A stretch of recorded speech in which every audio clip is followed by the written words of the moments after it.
Lorsqu'un appel au 911 alerte les services d'urgence d'un incendie à Charleston, cela devient la catastrophe la plus meurtrière pour les pompiers depuis le 11 septembre.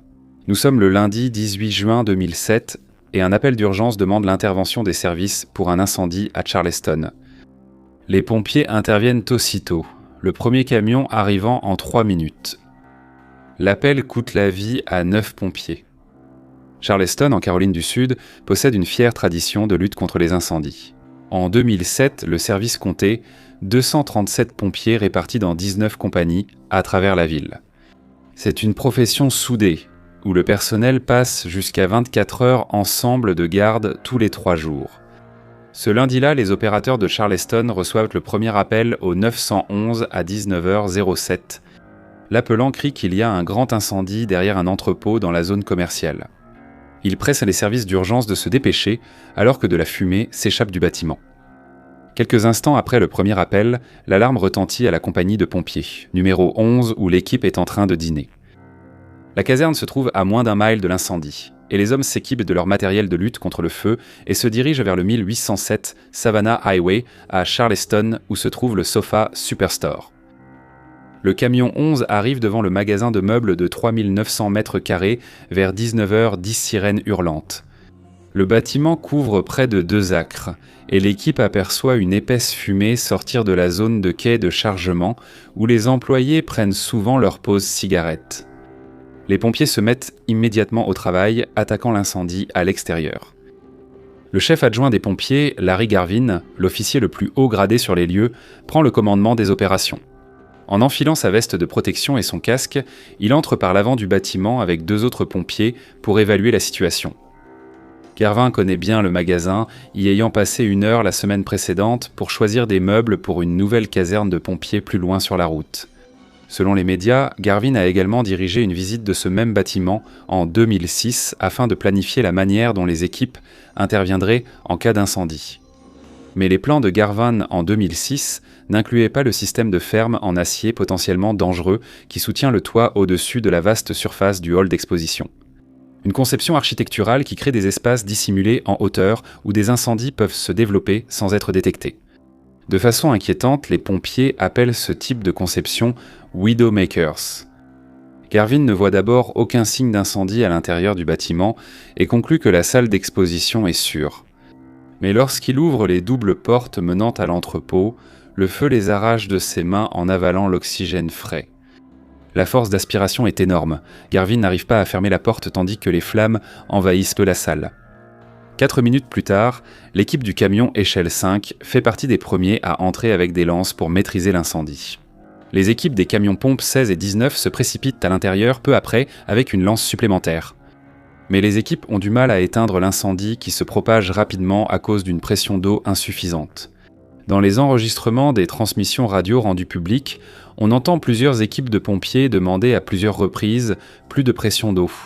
Les tuyaux du service ont un diamètre plus petit que la plupart des autres, et en plus les conduites d'eau traversent pourquoi la très fréquentée Savannah Highway, où les voitures monnaie réduisent continuellement la pression en roulant sur les tuyaux.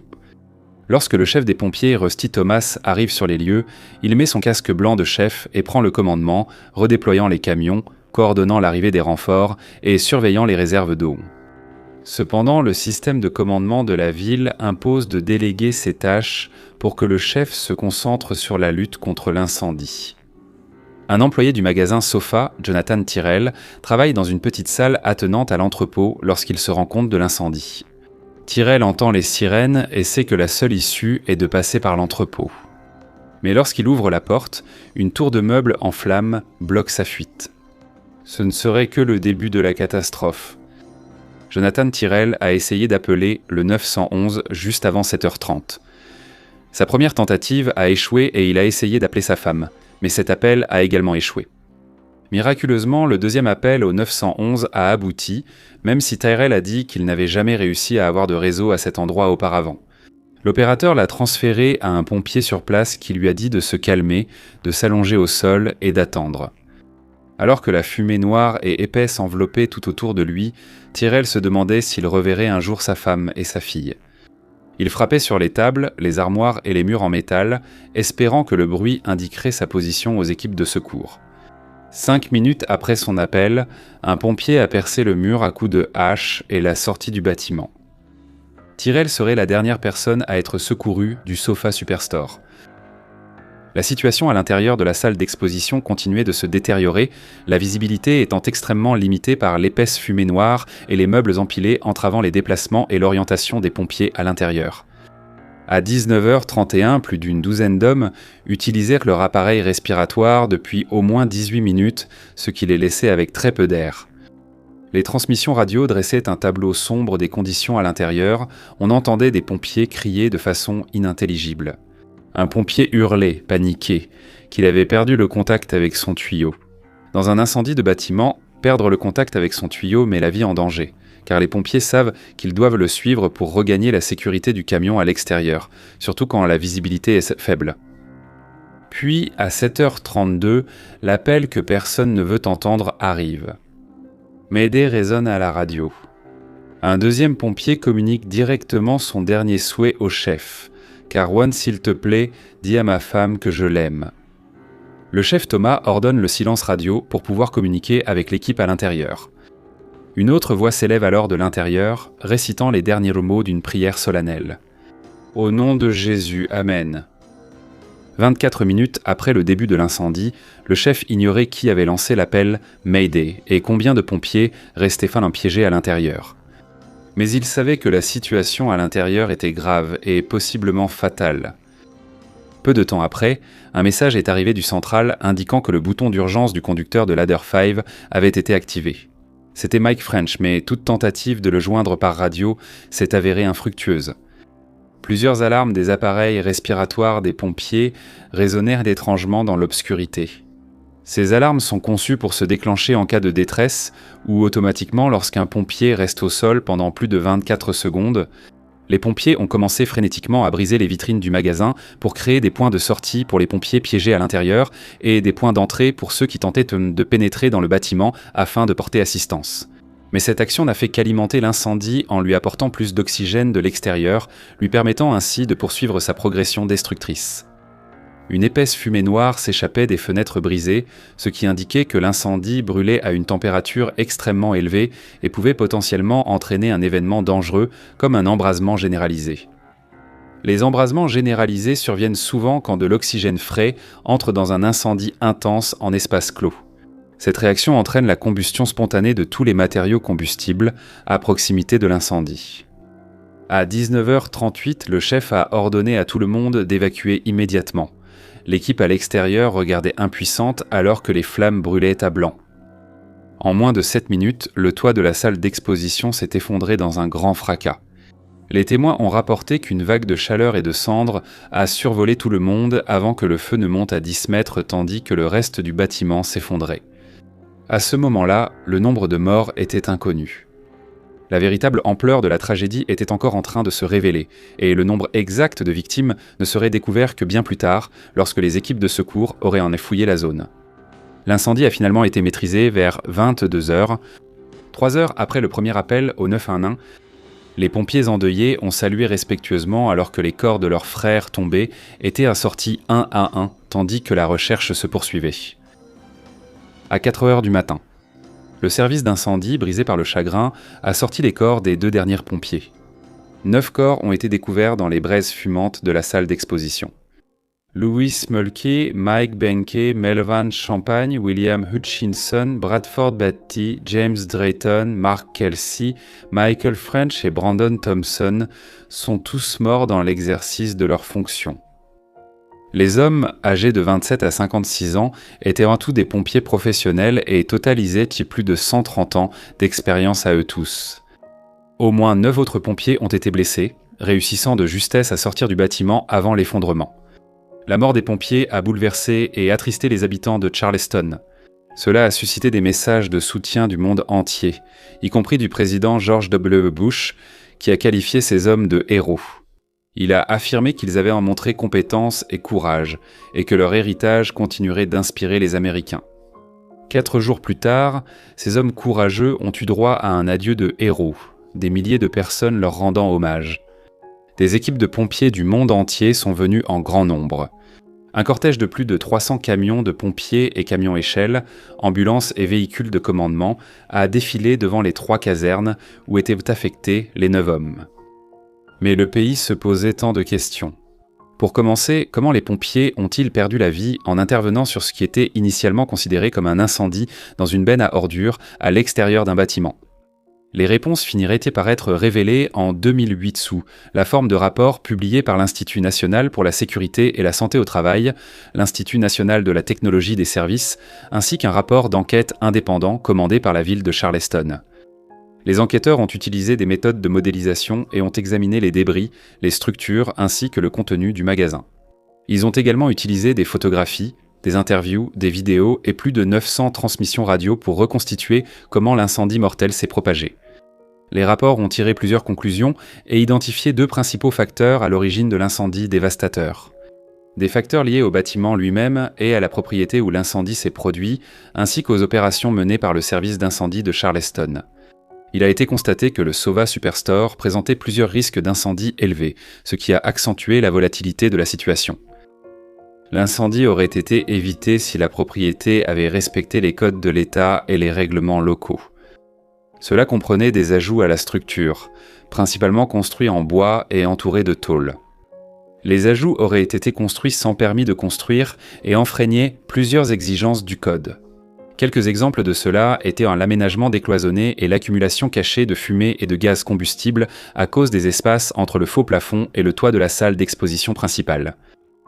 Les rapports indiquent que l'incendie aurait pu être maîtrisé rapidement et avec peu de dégâts si le magasin avait été équipé d'un système de sprinkler comme l'exigent les règlements municipaux et d'État. De plus, il aurait pu être moins grave si des matériaux hautement combustibles n'avaient pas été stockés près d'une zone fumeur. Et les pompiers auraient peut-être pu trouver la sortie de l'enfer si les issues de secours obligatoires avaient été correctement entretenues. Mais la ville de Charleston et le service d'incendie avaient également un rôle à jouer. Les infractions au code du bâtiment auraient été découvertes si la ville de Charleston avait effectué des inspections incendie régulières et si les pompiers avaient été formés à repérer les infractions au code lors des visites de pré-planification des interventions. Le comité d'enquête a conclu que le service était en sous-effectif, mal préparé et utilisait du matériel obsolète pour intervenir lors de l'incendie. Il a constaté que des tuyaux sous-dimensionnés privaient l'équipe du volume d'eau nécessaire pour circonscrire un incendie dans le plafond. Les méthodes agressives de lutte contre l'incendie du service d'incendie de Charleston ont aussi été scrutées. Le rapport a conclu que les tactiques offensives utilisées par le service exposaient les équipes de pompiers à des risques excessifs et évitables. Les rapports, qui comprenaient une chronologie des événements de la soirée, ont révélé que les responsables n'avaient pas évalué la situation avec précision en ne retirant pas l'équipe du bâtiment en feu plus tôt. Il a également été noté que le chef Thomas a ordonné de briser les vitrines du magasin, lorsqu'il s'en est rendu compte. Les pompiers se sont retrouvés piégés dans la salle d'exposition envahie par la fumée, une action qui a permis à l'oxygène de pénétrer dans le bâtiment, accélérant un embrasement généralisé qui a enflammé la salle d'exposition. Les commissions ont constaté que peu d'options existaient alors, et que percer le toit aurait été la meilleure solution pour évacuer la fumée. Cependant, il manquait de pompiers et d'équipements sur place pour respecter le protocole. On a d'abord pensé que les hommes étaient à mort, à cause de l'effondrement du toit de la structure, mais le rapport du médecin légiste n'a révélé aucune blessure par écrasement, concluant que les hommes sont morts par inhalation de fumée et brûlure thermique. Le chef Rusty Thomas a déclaré à la commission qu'il acceptait la responsabilité de la perte de vies humaines et qu'il était désolé de ne pas avoir pu faire quelque chose de différent cette nuit-là pour ramener les 9 pompiers. Thomas a pris sa retraite après la publication des rapports. En février 2011, l'État de Caroline du Sud a décidé qu'aucune poursuite pénale ne serait engagée dans l'affaire de l'incendie du Sova Superstore. Une enquête indépendante a conclu que les problèmes soulevés ne justifiaient pas une enquête criminelle. 4 mois plus tard, le Sova Superstore a réglé les réclamations civiles des familles des 9 pompiers à hauteur de 1,9 million de dollars. Il a aussi conclu un accord avec 9 autres pompiers ayant déclaré des troubles émotionnels et physiques liés à l'incendie. On estime que plus de 18 millions de dollars ont été versés dans le cadre de règlements impliquant plus de 2 douzaines de défendeurs. Le Sova Superstore n'a jamais été reconstruit.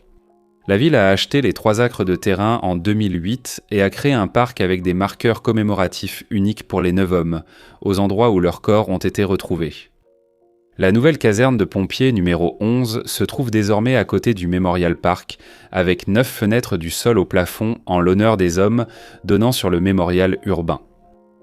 Plusieurs recommandations formulées dans les rapports ont depuis été mises en œuvre pour prévenir de futures tragédies. Le service a acquis des bouteilles d'air plus grandes et de nouveaux uniformes après avoir constaté que les tenues des pompiers avaient fondu en raison de l'intensité des flammes. Les casernes de pompiers ont maintenant plus de personnel qualifié pour évaluer les incendies et déterminer les ressources nécessaires à chaque cas. De nouveaux équipements de pointe, comme des caméras thermiques et des tuyaux de plus grand diamètre, ont également permis au service de se conformer aux normes du secteur. Les commandants d'intervention opèrent désormais depuis un véhicule de commandement, ce qui a amélioré la capacité du chef des pompiers à surveiller les communications et à suivre les ressources. Le contrôle du respect du code du bâtiment relève désormais du service d'incendie, avec la création d'une division chargée de veiller au respect du code, à la prévention incendie et aux inspections des bars et boîtes de nuit. L'héritage de ces hommes est commémoré par un emblème portant 2 H, un grand chiffre 9 et les chiffres 6, un 807 portés en pins par les pompiers locaux. Ce motif figure également sur les équipements de lutte contre l'incendie, accompagné des noms des héros disparus. Une cloche suspendue à l'extérieur de la caserne sonne, 9 fois à 9 heures du matin. Chaque matin rappelant à Charleston la tragédie qui s'est déroulée le 18 juin 2007. Regardez cet épisode ensuite si vous avez trouvé cette vidéo intéressante. Merci de mettre un j'aime et de laisser un commentaire si vous souhaitez soutenir la chaîne.